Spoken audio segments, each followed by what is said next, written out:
If I had to think of one word to describe Yamaha's version 3 upgrade for DM3, it would be Automixer.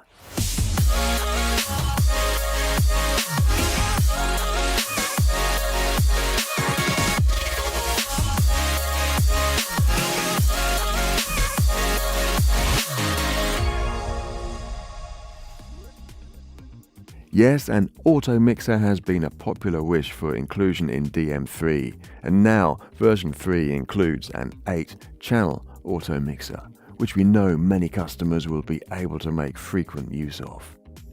We'll come back to it in just a minute, but first let's see what else is new and improved with version 3.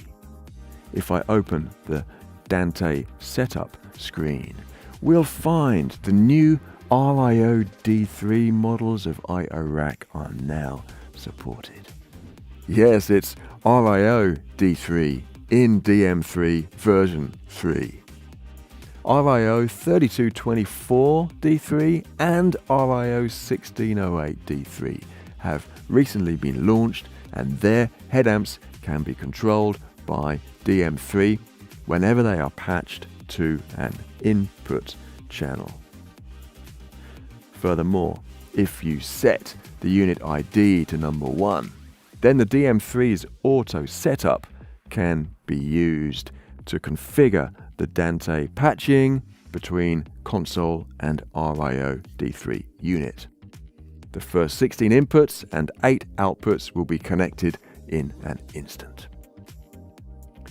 If the unit ID number isn't 1, then HA control is still possible from the input channel. It's just that the patching has to be made manually, for example by using Dante controller software. That way, inputs from several different RIO units can be patched and controlled. And remember, previous generations of RIO unit as well as TIO series can all be controlled from DM3. The advantages of RIO D3 series include a lower noise floor than previous generations, additional delay, polarity and gain settings for each output port, and a headphone socket for direct monitoring of inputs, outputs and other channels in the Dante network. I've got another video to talk more about them, as they are compatible with a wider range of Yamaha's digital mixing consoles and systems, not only the DM3. For other version 3 improvements, let's look in the setup menu. Open brightness and look at the power saving mode.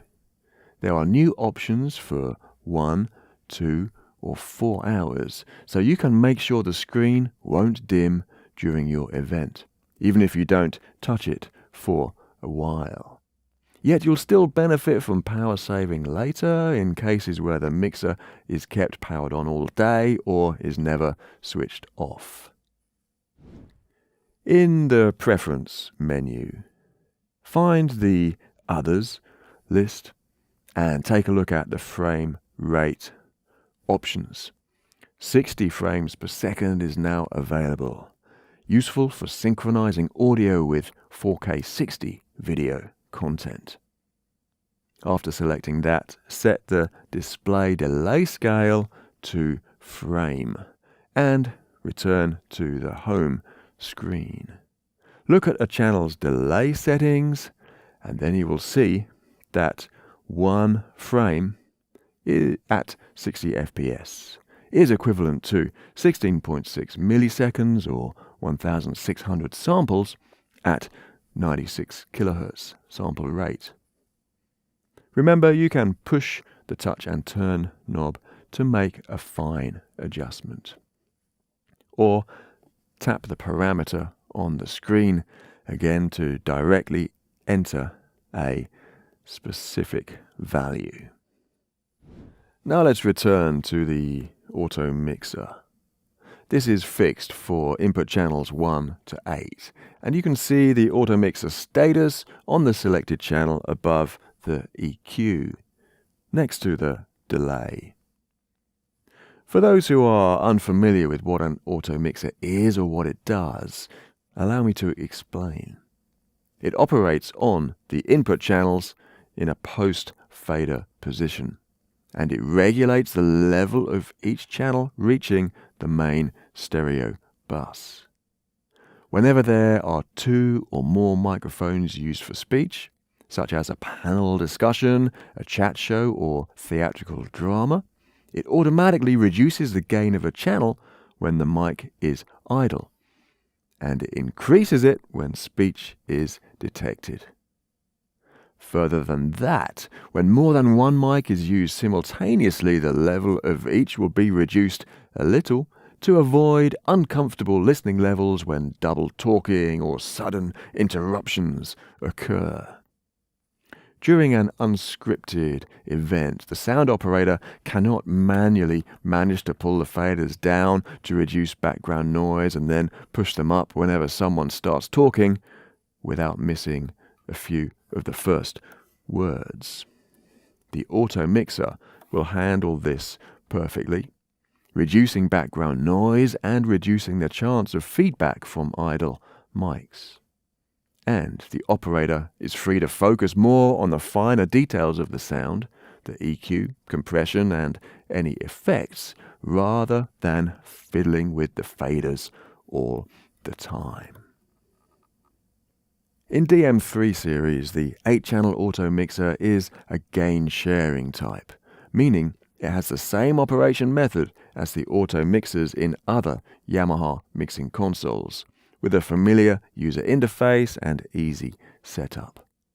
Switch it on for any of the channels 1 to 8.